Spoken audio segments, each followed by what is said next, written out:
Have you ever wondered what your dreams mean? Join us in Dream School at thisjungianlife.com and find out. Jung wrote, "Dreams are a little hidden door in the innermost and most secret recesses of the soul." Dream School is a unique, self-paced online program you can start at any time that unlocks access to your inner world.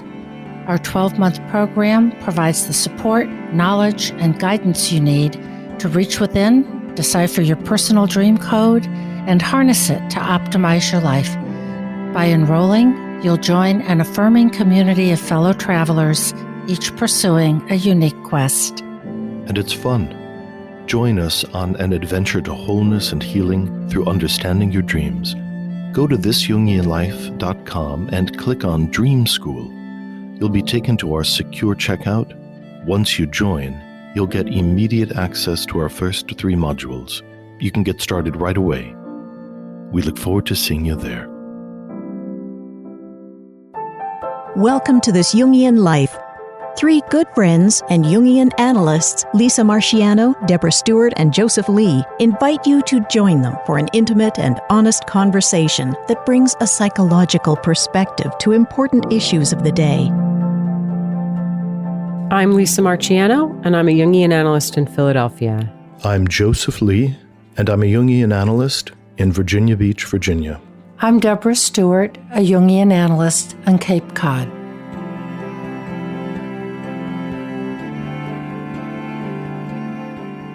This week on the podcast, we're going to be tackling the idea of archetypes. This was an idea that was very important to Jungian thought. It is big and deep and broad and has all kinds of implications for personal psychological life as well as the life of the collective. And as with many Jungian ideas, it is a little difficult to pin down sometimes. So we're going to do what we do. We're going to walk around it. We're going to try to look at it from multiple perspectives. We're going to see if we can make it somewhat intelligible and accessible today. So it's a big topic. So let's dive in. Of course, the paradox here is that archetypes are unrepresentable, and we are going to try to represent them in some ways through their various manifestations and images. So let's start right off the bat with a definition, and then maybe we can go back and talk about the history of this idea, how it occurred to Jung and how he first used it. So here's a brief definition. Archetypes are psychic universals that manifest indirectly through images, ideas, and behaviors. Instincts and archetypes form the contents of the collective unconscious. Archetypes are a priori and bivalent. So the basis of the idea of archetype goes back at least as far as Plato, and it's the instinctive presupposition that all phenomena requires a pre-existing plan of some sort. And whether or not we look to ancient religions and mythology, they all presuppose a spiritual or mythic beginning with a kind of deity that has an idea in mind. And that idea then generates the world, humanity, and everything else. Plato put this into what he felt was a rational idea, that there were Platonic forms or divine forms, and that as human beings, we could only presuppose their existence through the shadows that they cast, which is the part of the forms that become phenomenologically accessible to human beings. And those forms are part of the creative plan that allows everything from trees to puppies to people to have a consistent, recognizable shape to them.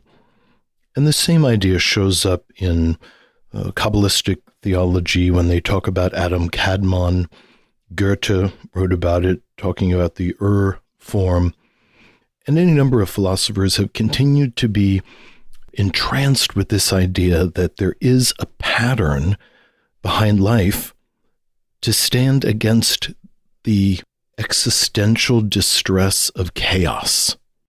So what's we've already landed on here is that although the Jungian term archetype is relatively new, the idea about inherent patterns has been called by different names for a long time in history by philosophers, Plato, Goethe, many others.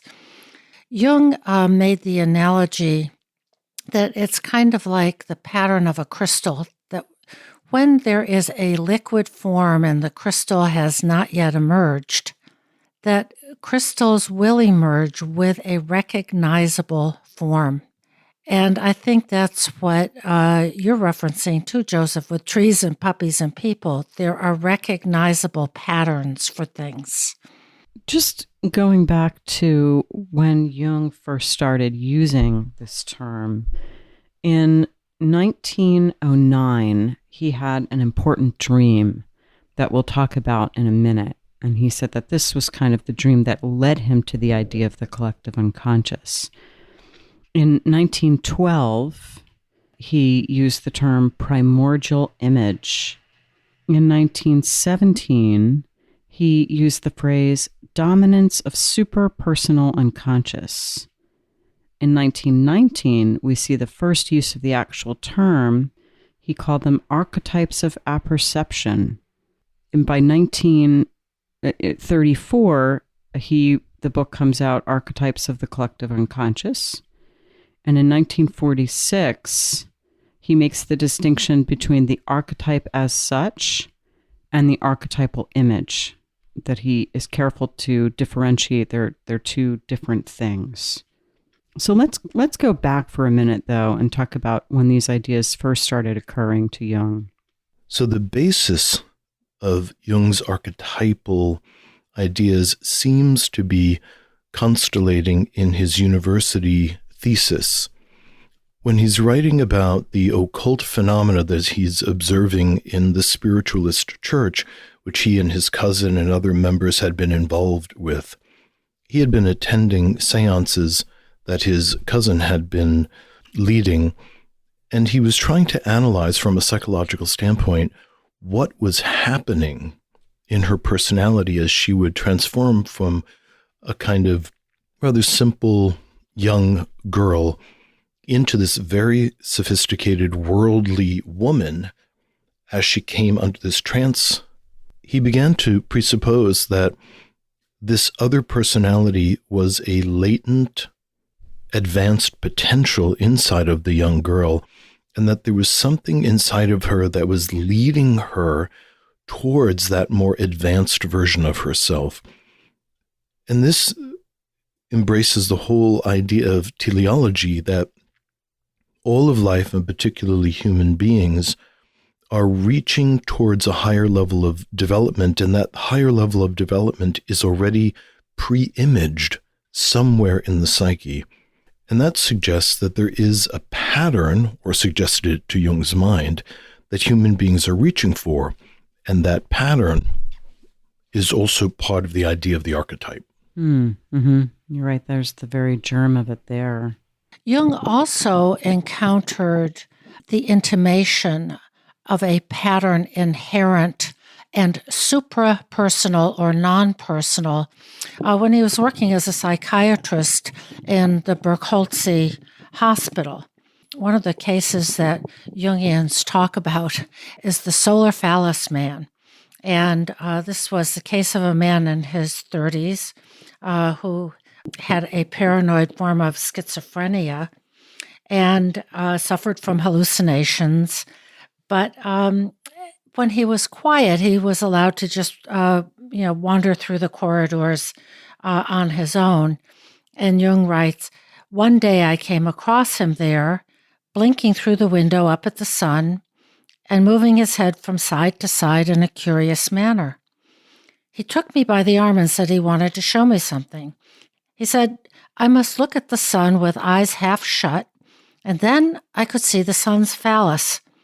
If I moved my head from side to side, the sun phallus would move too, and that was the origin of the wind." So this was around 1906. Jung was just starting his incredible immersion in mythological studies that would later lead to his discovery of the collective unconscious. But at this point, in 1906, he came across an ancient Mithraic papyrus that consisted of instructions and visions and so on. And one of the visions he discovered was written thusly: "And likewise the so-called tube, the origin of the ministering wind. For you will see hanging down from the disk of the sun something that looks like a tube. And toward the regions westward it is as though there were an infinite east wind. But if the other wind should prevail toward the regions of the east, you will in like manner see the vision veering in that direction." So the Greek word for tube really relates very strongly to the image of a phallus. This was really, as we would say today, mind-blowing for Jung, and that he hypothesized, again, as he had before, that there was something innate, non-personal, and some kind of mythic and human, innately bestowed pattern. And this man in the hospital had an intimation of it. And of course, this relates to another observation, which is that mythologisms recur throughout different religions, mythological systems, fairy tales. For example, the notion of a great flood. We find that in the Bible, of course, and we find it in the story of Gilgamesh. And there is a great flood in Hindu mythology and probably some others as well. Chinese as well. Mm-hmm. And, there's some debate about the nature of this. Is it because there was a historical event that many cultures experienced? Is it the transmission of stories? And of course, all of these things are possible. And Jungians wonder about how much of this is sort of innate, that this sort of image exists as an innate potential that we can all relate to. So for Jung, in working with this man and discovering the corollary in an ancient Mithraic religious script, and these emanations that you were just referencing, Lisa, such as the flood, what Jung noticed was these recurring patterns.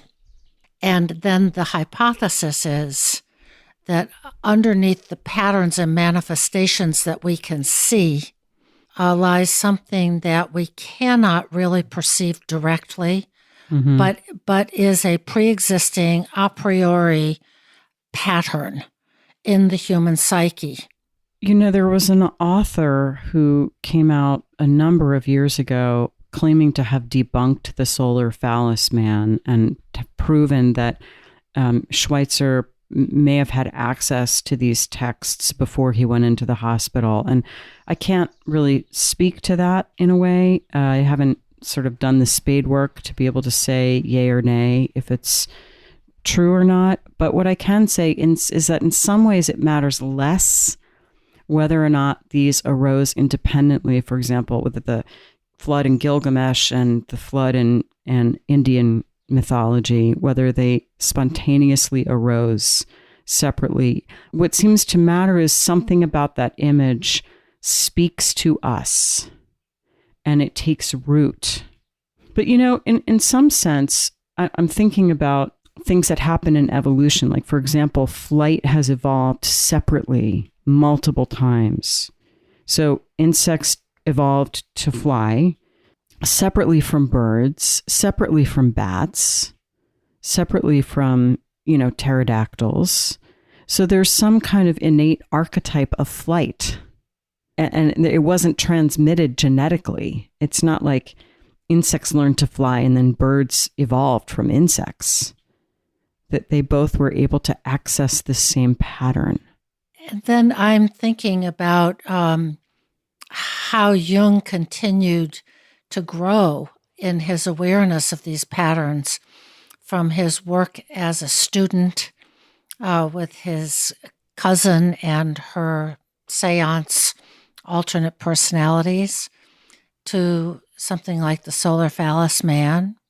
And then when he was working closely with Freud, he had a dream where he himself experienced something that felt non-personal and beyond him in a dream. So Jung talks about this dream in his autobiography, Memories, Dreams, Reflections, and I'm going to read a passage from that. So he says, "This was the dream. I was in a house I did not know, which had 2 stories. It was my house. I found myself in the upper story where there was a kind of salon furnished with fine old pieces in Rococo style. On the walls hung a number of precious old paintings. I wondered that this should be my house and thought, not bad. But then it occurred to me that I did not know what the lower floor looked like. Descending the stairs, I reached the ground floor. There everything was much older, and I realized that this part of the house must date from about the 15th or 16th century. The furnishings were medieval. The floors were of red brick. Everywhere it was rather dark. I went from one room to another thinking, now I really must explore the whole house. I came upon a heavy door and opened it. Beyond it, I discovered a stone stairway that led down into the cellar. Descending again, I found myself in a beautifully vaulted room, which looked exceedingly ancient. Examining the walls, I discovered layers of brick among the ordinary stone blocks, and chips of brick in the mortar. As soon as I saw this, I knew that the walls dated from Roman times. My interest by now was intense. I looked more closely at the floor. It was of stone slabs, and in one of these I discovered a ring. When I pulled it, the stone slab lifted, and again I saw a stairway of narrow stone steps leading down into the depths. These too I descended and entered a low cave cut into the rock. Thick dust lay on the floor, and in the dust were scattered bones and broken pottery, like remains of a primitive culture. I discovered 2 human skulls, obviously very old and half disintegrated. Then I awoke." So this dream was interesting because he shared it with Freud, who had a very particular interpretation of it. He was very interested in the skulls and thought that the dream showed a secret death wish that was concealed in the dream toward himself, so that Jung wanted to overthrow him and kill him. Jung says, "It was plain to me that the house represented a kind of image of the psyche, that is to say, of my then state of consciousness, with hitherto unconscious additions. Consciousness was represented by the salon.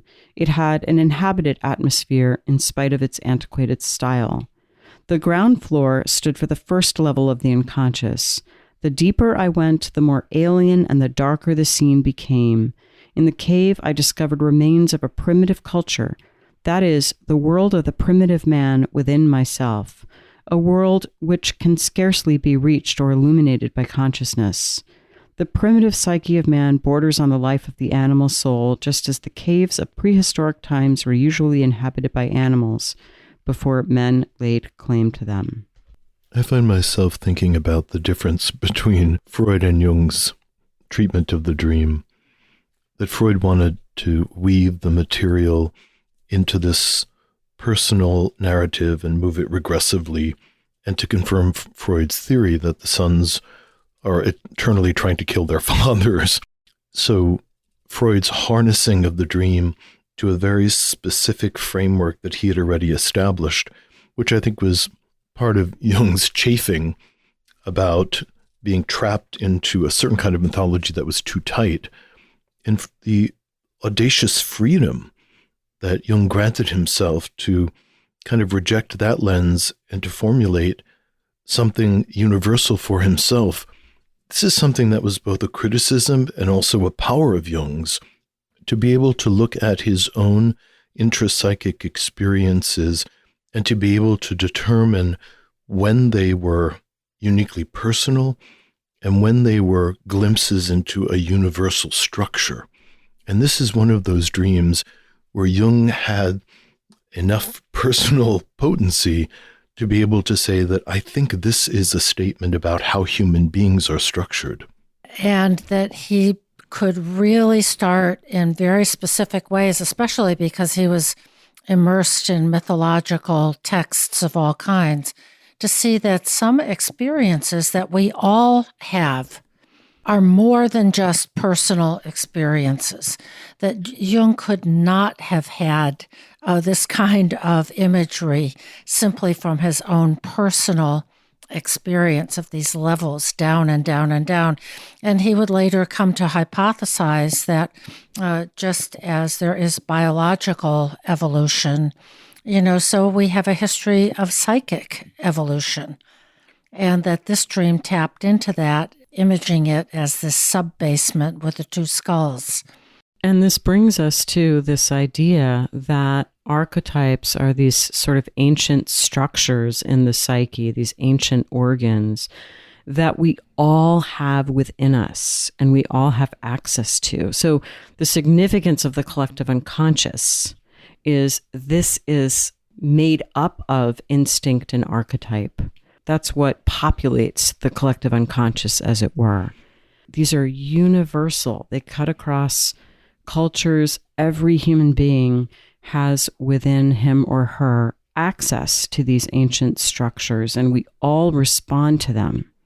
And that our modern aesthetic lives rest above the foundations of these more arcane things, and that even if Jung had never descended down those various levels, ostensibly they still would have existed, and the life he recognized would have been built on that.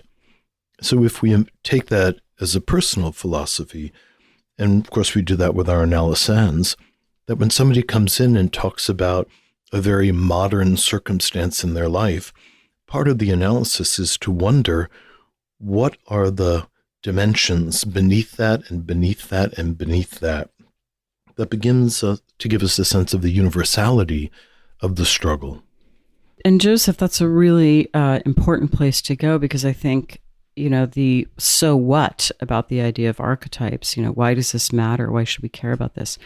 One of the reasons we should care is because recognizing universality in the midst of suffering is one of the crucial ways that we heal, or that we can transform the suffering into soul making. It doesn't make it go away, but when we understand our suffering as universal, it really changes how we experience it. It changes our relationship with it. So understanding that we're deeply connected to everyone who went before us and everyone else who is currently alive is a profound realization. Of course, we may know that kind of intellectually, but the archetype affects us at the level of feeling. It can be quite an overwhelming experience in a kind of positive way to see our own situation situated in this universal context. So being able to connect the individual to the universal and to the human condition can encourage a kind of objectivity and resolve a kind of existential aloneness that people often feel when they're in their suffering. But it also begins to lean us into an archetypal medicine. And by that I mean, part of the theory of these strata of subtle structures out of which the physical world precipitates is that as life moves from these archetypal realms of energy and pattern, and they move closer and closer into a personally lived and shaped experience, that they lose some of their numinosity and that they are distorted as they enter into the conditions of the personal psyche. And this is something that we call the creation of the complex. So for instance, the archetype of the Great Mother is pressing down upon every biological mother as the conditions of becoming pregnant and giving birth are moving forward in the lived life.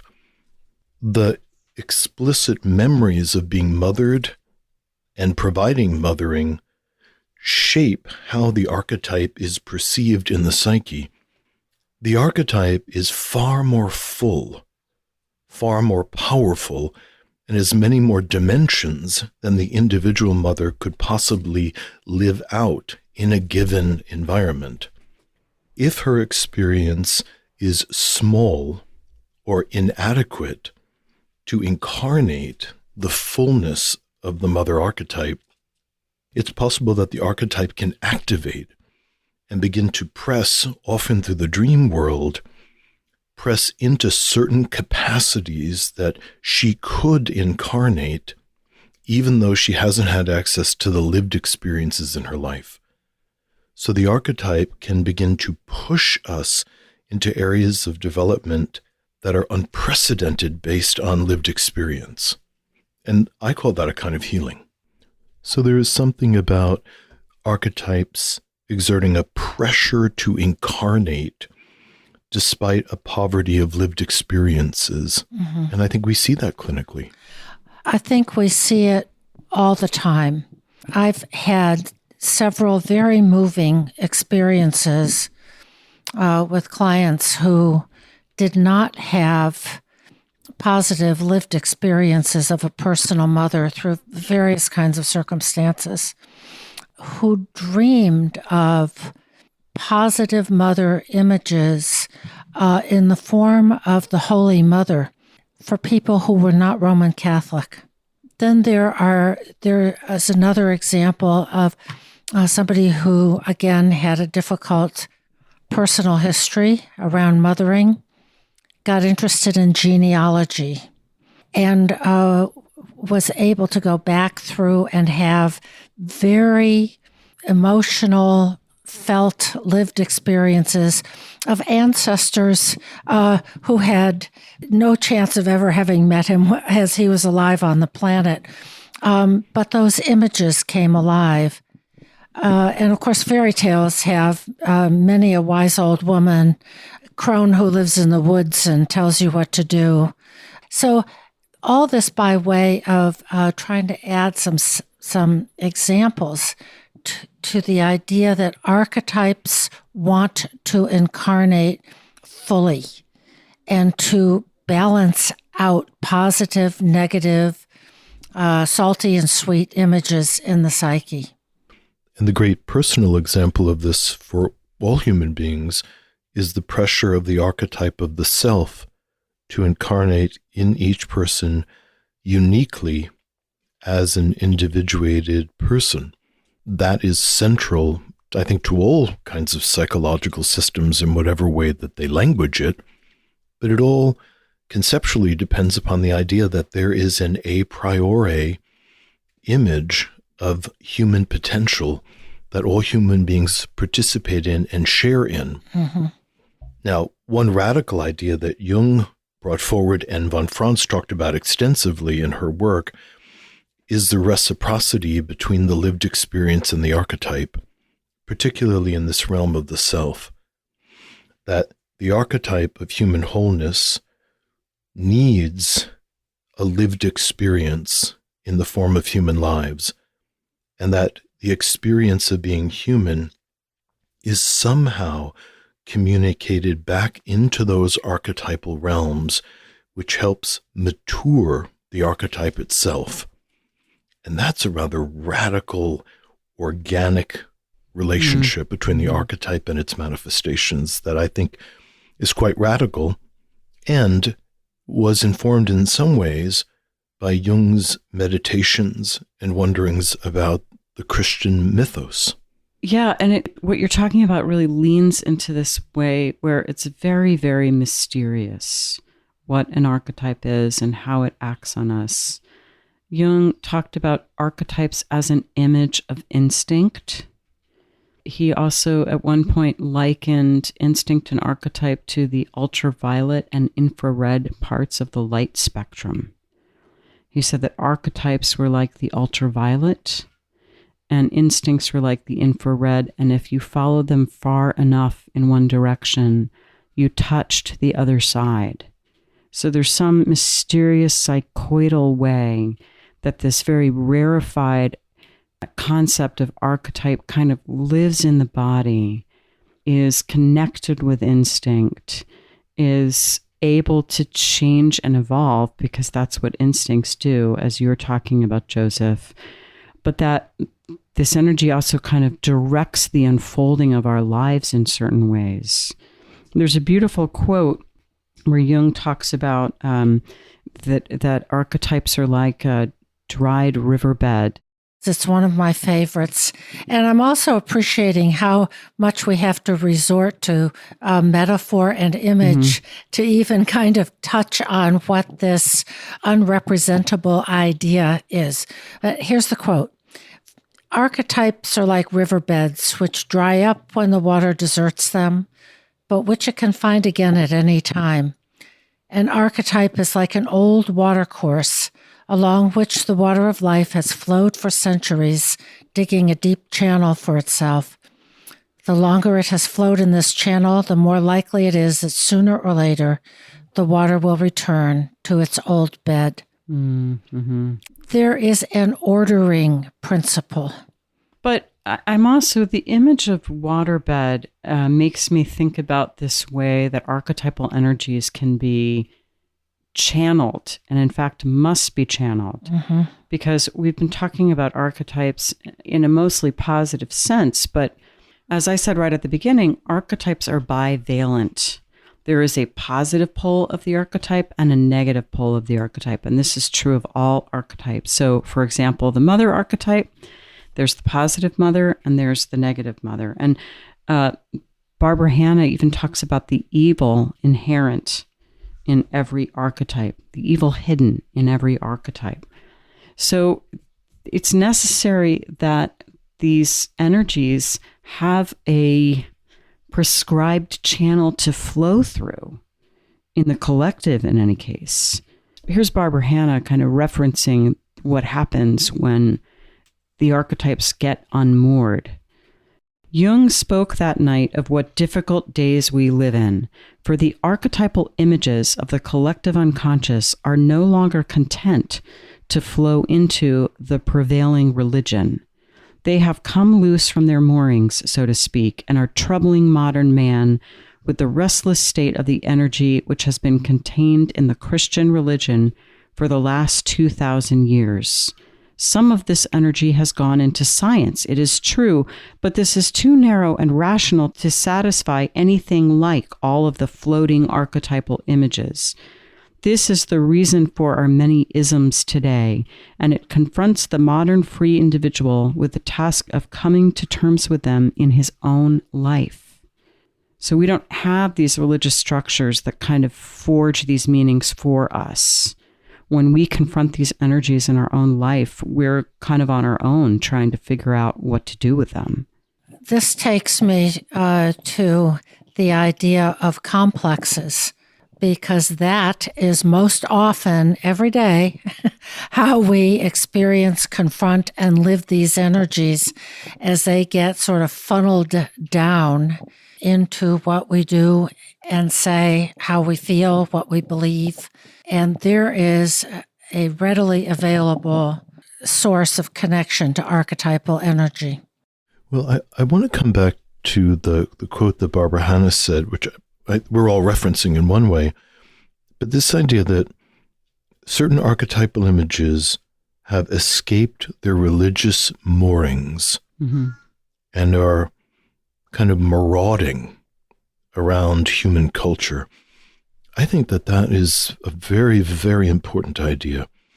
And I think at this point in my life, more than any other time I can remember, I'm seeing, and I think we all are seeing, these religious themes infusing all kinds of organizations that, if one steps back, seems bizarre and even outlandish, but they have a certain kind of determination to them. The great example I know we've mentioned before is the QAnon stories, that there is a kind of religious zeal in many of those images, which I think maybe even 20 years ago, people would have found more humorous and now take on a certain quality to them. Another thing that I think also has taken up a lot of energy is the idea of aliens, space aliens, participating often nefariously in the governments and financial systems of particularly the Western world. Mm-hmm. I have come across this numerous times in my practice only in the last several years. And when I listen to this reformulation of the Book of Revelation, it's this same story that some kind of a transcendental force is involved with destroying and remaking the culture. And if you're on the right side of the story, you're going to wind up being saved. So it's exactly what Hannah had said, that even this Book of Revelations, the Apocalypse, has kind of freed itself from the Bible and is thematically storming through the culture, informing all kinds of other myth systems and image systems with a similar amount of incredible potency. So in a way, these are complexes of the collective. Mm-hmm. And we can see how sprung loose from traditional religious structures that contained them, the mythological mind of man, with all of its archetypal images, can just go wild with mythological stories that are, represented as being true in a concrete lived sense, rather than seen as the mythologies that they are. Well, and I would say, we haven't talked much about this, but the effect of the archetype on the ego is overwhelm. It's numinous. And if you become identified with an archetype, you will be subject to incredible inflation that can be dangerous and life-threatening. And we can talk about that in a minute, too.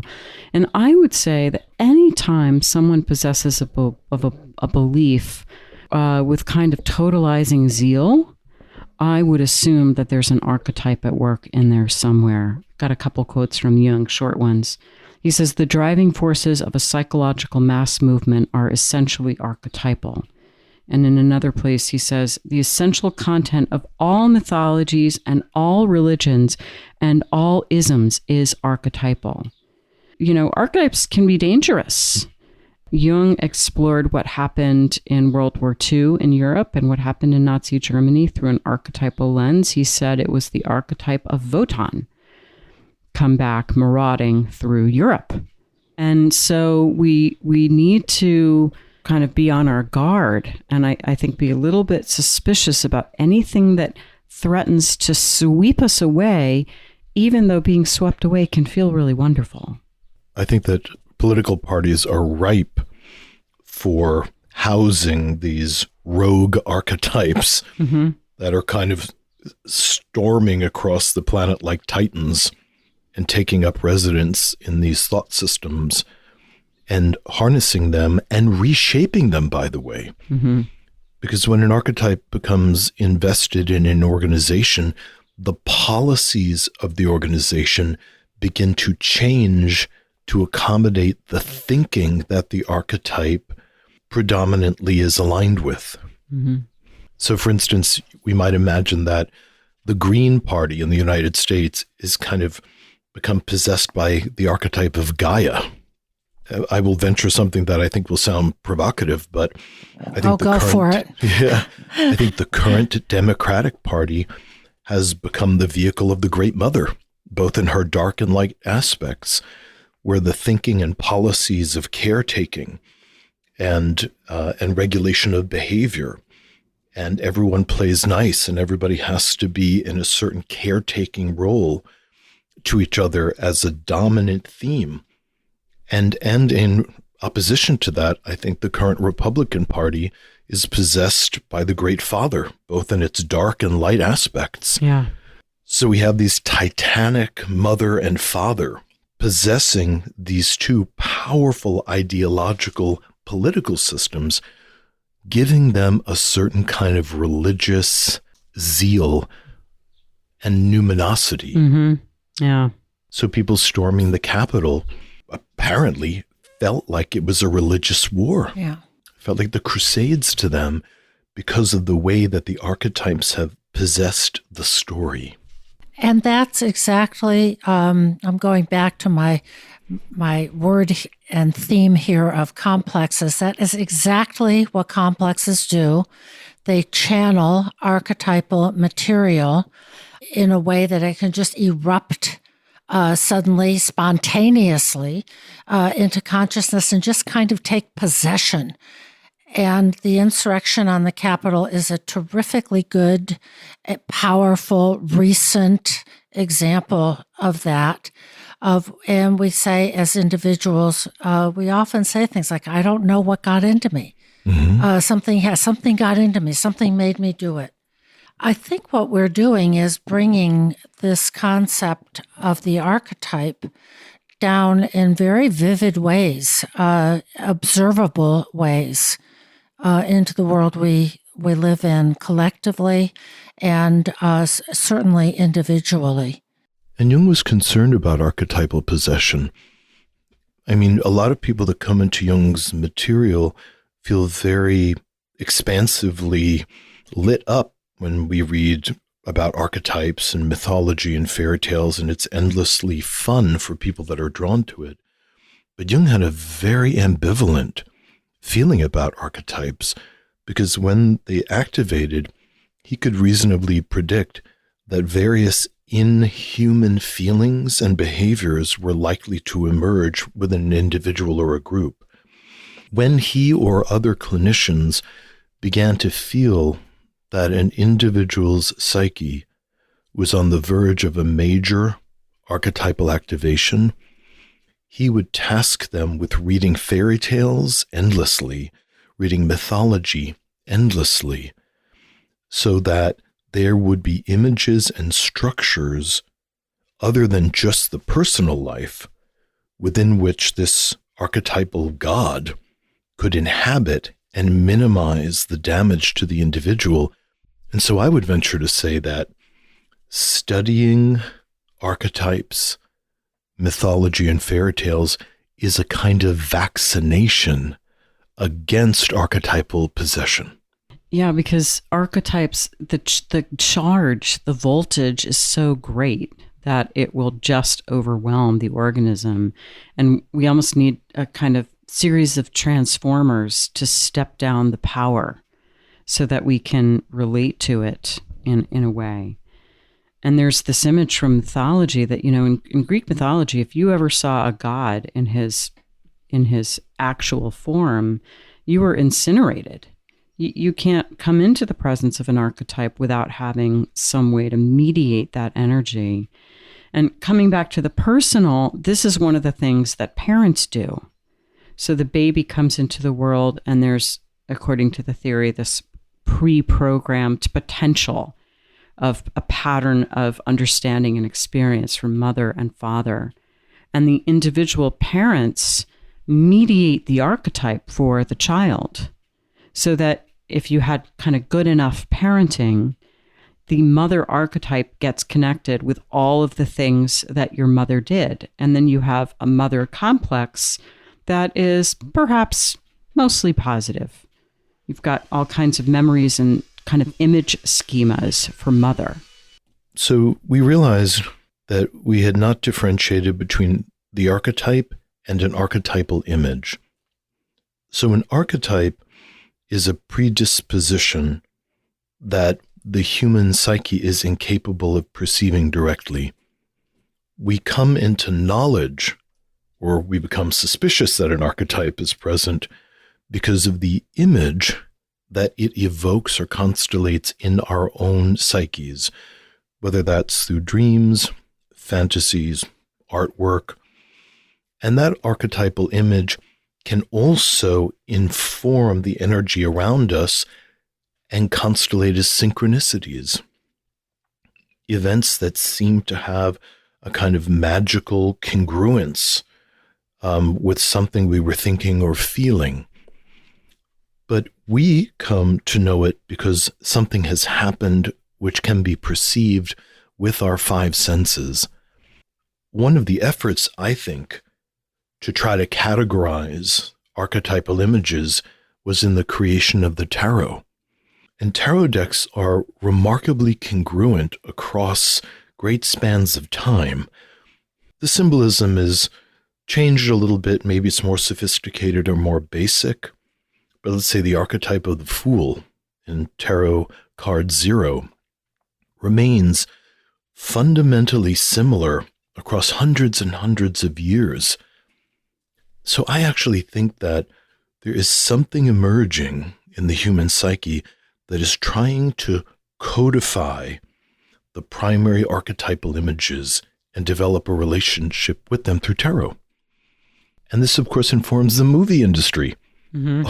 It's so interesting to see which movie themes seem to be sweeping through a year, mm-hmm. and which ones seem to capture the imaginations of the collective. And those are also reflective, I think, of archetypes that are dominant and seeking expression within that particular culture. I couldn't agree more, and I'm glad you brought that up, because I think that archetypes do manifest in the popular culture through books and movies and that kind of thing. And it's like, why do we get hooked on the zombie, for example? Mm-hmm. Why has that captured our imagination, or it did for some period of time? I'm thinking about something that I've noticed for many years now is this emergent archetype of the female savior. Mm. So I'm thinking of the movie Whale Rider, for mm-hmm. example. There is someone who's going to come and kind of be a culture hero or a redeemer, and it's assumed that it will be a man. But it turns out at the end of the story that it's this young girl. And that shows up again and again in other movies too. That shows up in Miyazaki's Nausicaa Valley of the Wind. It shows up in a lot of the Disney movies as well, that it's the female, the redemption comes through the young feminine. Yeah, and I'm backtracking a little bit to your mention about the myth of the zombies, which is preceded by all the huge number of vampire movies, preceded by Batman, preceded by Frankenstein, of these non-human or semi-human kinds of primarily masculine figures.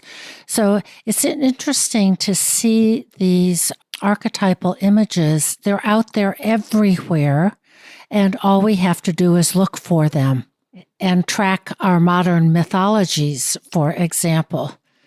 And I think that allows us to differentiate between the universal and the personal, the human and the transcendental. And it allows us to stay grounded when we do that. Because perhaps we're involved in an organization that has a strong archetypal taproot, we may find that we are all swept up into very grand and unachievable images and imaginings. And it's actually being able to separate the archetype out that we're able to set goals that are actually achievable from a human level. We also are reminded of our limits when we can separate the archetypal out. Many times individuals are possessed by archetypes. For instance, the Dionysic archetype is often ubiquitous when I'm working with people that struggle with addiction. Mm-hmm. And the Dionysic archetype can drive people to pursue an experience of ecstasy with no sense of repercussion to their bodies. The archetype does not suffer the losses and wounds that the individual does, nor does it even inform the individual that those risks are present. So it's by recognizing the archetype that we can return to our own human vulnerabilities, which allow us to navigate the world much more successfully. And isn't that warning part of many a mythological and religious tradition, is to be able to recognize when we are inflated by an archetype and come down to earth. Icarus thought he could fly with the wings that his father Daedalus made him. He got really taken away by the archetype of flight and superpower and flew too close to the sun and fell. And there is many a story, as you mentioned, Lisa, of not being able to see a Greek god directly, or one would be incinerated. So it's an important caution here is to notice when a very powerful emotion activated by an archetype is taking us away, which takes me back to my little theme song for today, The Complex. And so I think one of the ways that we can hold archetypes is that we are always welcoming the opportunity to be inspired. Mm-hmm. And when it becomes dangerous is when we become possessed. And there's a great expanse between in spiritus, to have the spirit brush against us, versus having the ego annihilated and having some other center of consciousness, which we could call an archetype, inhabit the body and command the resources of the personality, which might be exalting, but come at a cost. One of the things that we haven't touched on much today is the reality that archetypal images often visit us in dreams. Mm-hmm. And so we've talked some on the podcast, when you hear us do a dream interpretation, personal associations are so important. You know, if you dream about a dog, is it your dog? Is the dog you had when you were 16? But sometimes there are no personal associations, or it's a very, very big image, like a talking giraffe. It's like, well, I don't have any personal associations to talking giraffes. And so then we have to think about it archetypally. So this image we imagine is coming to us, speaking to us from the deeper strata of the unconscious. That goes right back to what you mentioned earlier, Lisa, of Jung's dream of that subterranean basement and the two skulls.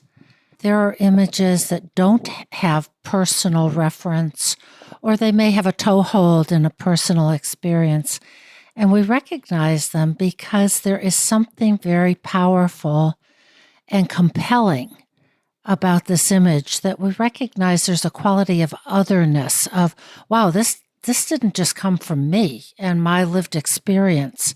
This is bigger, and it gives us a connection with something more universal, as we touched on before, and something that is rather numinous, of we really are part of something bigger, and sometimes it comes to visit us in the night.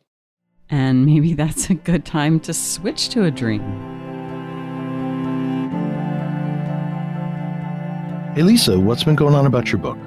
Well, it was released on May 25th, and sales have been strong, and I've been receiving so many lovely emails and texts and phone calls from friends and from people that I don't know, telling me how much they've enjoyed the book, and so that feels really great. The reviews on Amazon have all been glowing, and that's been really heartening. It's just really wonderful to know that this project of mine is resonating with so many people. I'm just so happy for you, and it's such a lovely, lovely book, both deep and accessible, about the inner journey around being a mother. That's never been written about. It hasn't been out there. And that it's getting such an enthusiastic, heartfelt reception. That's wonderful.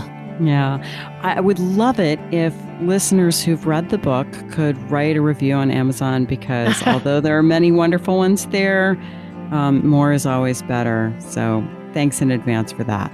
You've really incarnated something that was in the ethers, but needed to be pulled down, needed to be shaped in words, and needed to be made accessible. And proof in the pudding is that it's beginning to have a kind of life of its own in the collective.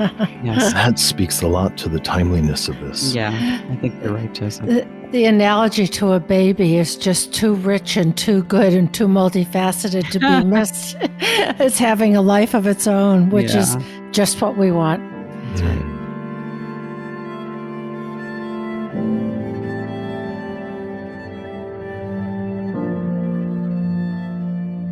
Our dreamer today is a woman who's 46, and she's a self-employed communications advisor. And here's the dream. I was at home in my home office and heard someone entering through my back door. I may have wondered if it was my boyfriend, but he does not live with me, and I wasn't expecting anyone. I went into the hallway to see who it was, and a man I've never seen before walked in. He had the energy of an intruder, and I felt scared. He looked right at me. His hair was white, his clothing was gray, his skin nearly colorless or ashen. His eyes and face were emotionless, without expression. He was oriented above me in my dream, as if suddenly I'd shrunk to the height of a small child looking up at him. I either asked or was about to ask who he was and what he was doing here. Without changing his blank expression, he pulled out a handgun and shot me point blank in the stomach. This time I woke up from the dream before I felt the bullet. The feeling was adrenaline-filled, fearful, angry, surprised, and confused. I had no idea who this man is or was or what he represents. And for context, the dreamer tells us that this dream was an early morning dream that she had just before awakening and was eerily similar to a dream she had several years ago about being shot in the heart and stomach area and killed by a stranger. She also says that she's recently made some big inner shifts in how she holds her primary love relationship, sparked by a period of self-growth in which she learned how to self-soothe intense feelings of emotional abandonment by recognizing that they stem from experiences that she had as a small child, and that now, rather than blaming her partner, she's soothing them a little. The 4-year-old inside of her, telling her that her feelings do matter, even if her mom and dad don't know what to do to acknowledge them, and that she, the dreamer, will always be there for her inner child. She says she's also dealing with ongoing years of a long legal situation where she has to defend the home that she owns from people who are, in effect, trying to take value away from it. And she says there are no personal associations that she has in her lived life, and reiterates that the feelings are fear, anger, surprise, and confusion. So here we have the archetype of the intruder. Yes. And this is a very common theme in dreams. Very common. So I'm glad we got one of these because it's good to talk about it. So when I think about the category of dreams where the dream ego is shot or there's an attempt to kill the ego, I almost always side on the favor of the character that's killing the ego, which may sound counterintuitive.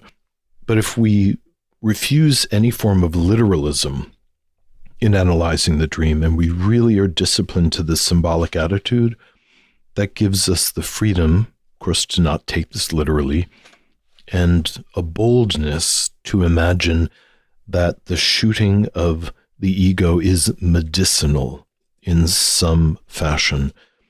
When I think about this bloodless man, and what might it mean in a woman's psyche to have a bloodless animus, whose last moment of energy is to try to take the ego down, ostensibly, so that the psyche could reorganize itself in a way where blood is permitted to flow, and that the lifeless inner masculine might actually be able to come forward in a way that could help her.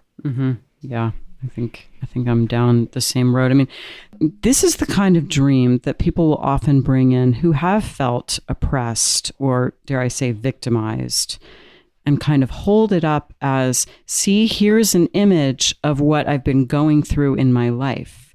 Things just like this keep on happening to me where I'm attacked in some way. And I can really resonate with that feeling.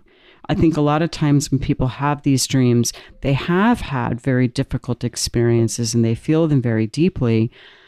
But it can be important to make the shift that you're pointing to, Joseph, is, okay, well, what's the inner dynamic that this shows? Because it's not just showing you what keeps on happening in your life. It's not just an image of the difficulties you keep having that are imposed on you by the external world. This is a very different kind of image, and we need to get out of that mindset and again, distrust the ego attitude that this is a terrible thing that's happening.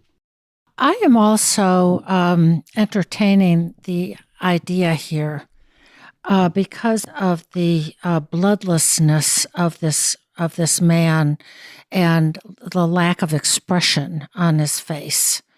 So I am entertaining the idea of the vampire or zombie type image.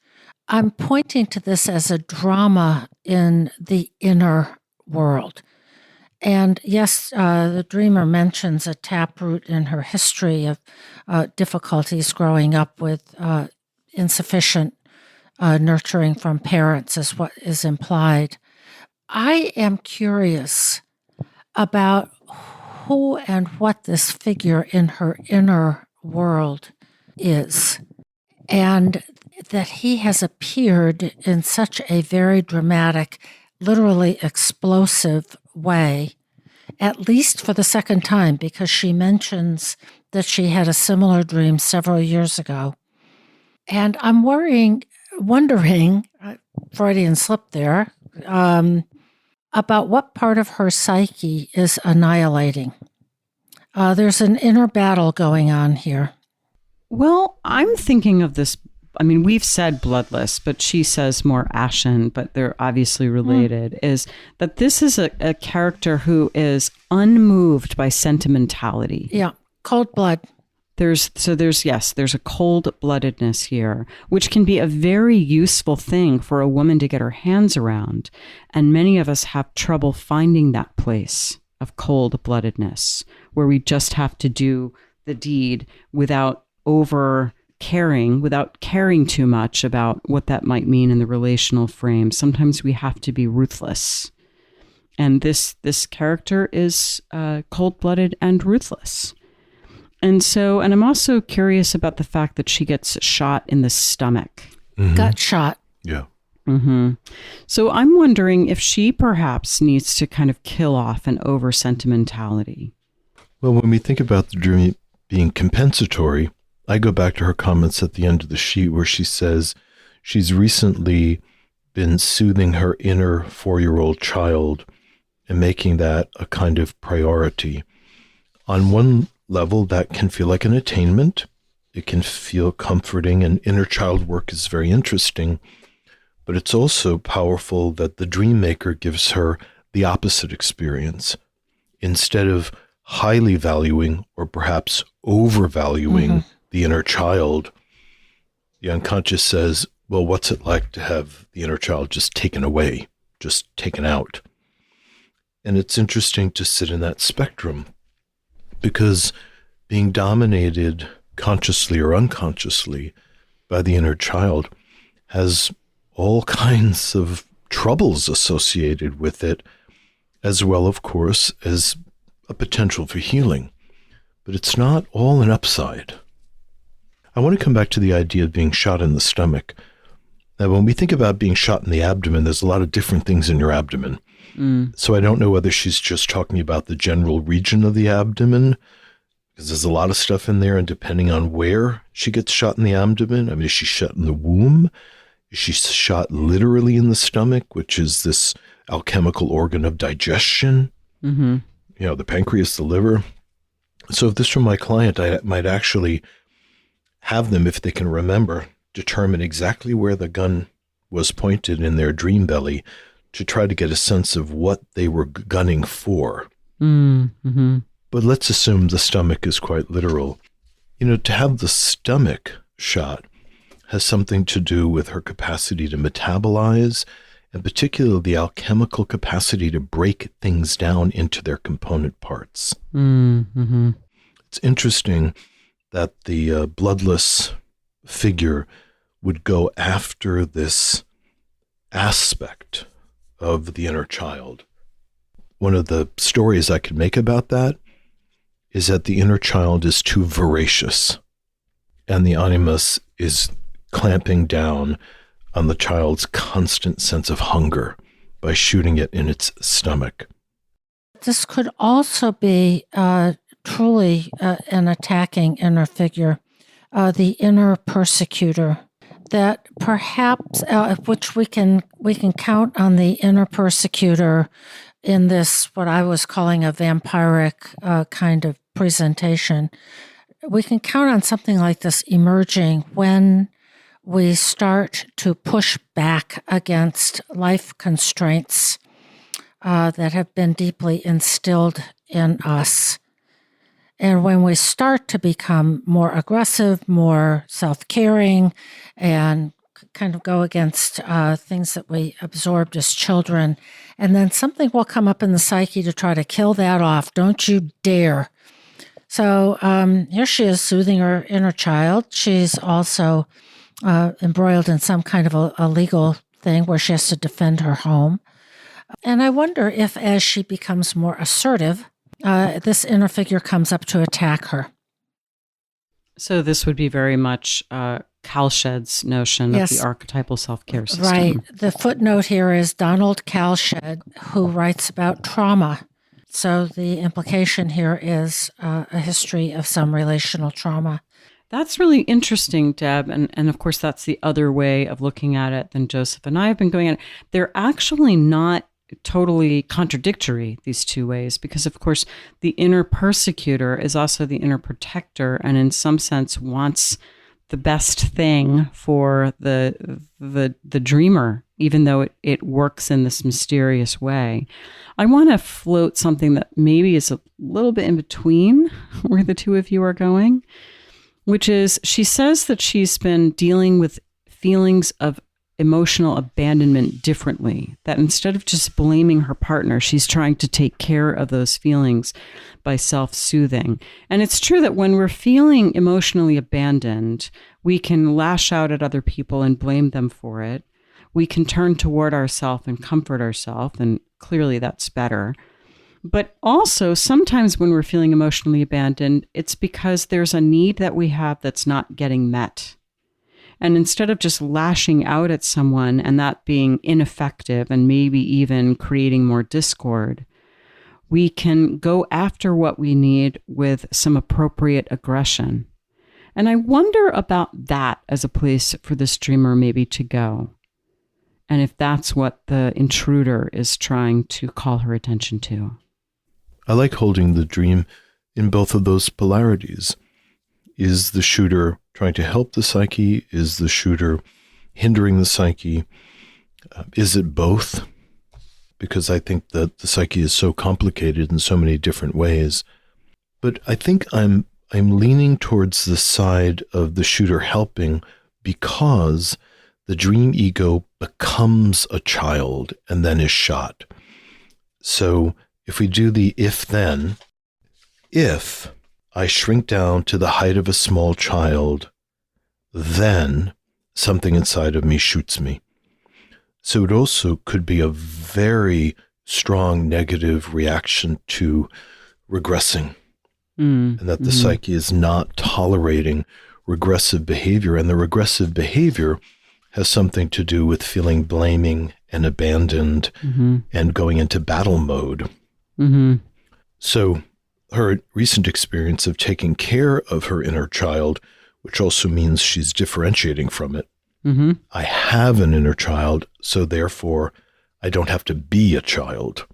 But the dream suggests that there's work still being done in that area, and that when she becomes a child, the psyche's not having it.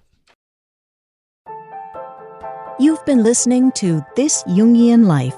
From our website, thisjungianlife.com, you can follow us on Twitter, like us on Facebook, help us produce future episodes by funding us through Patreon, and submit your dreams for possible interpretation on another episode.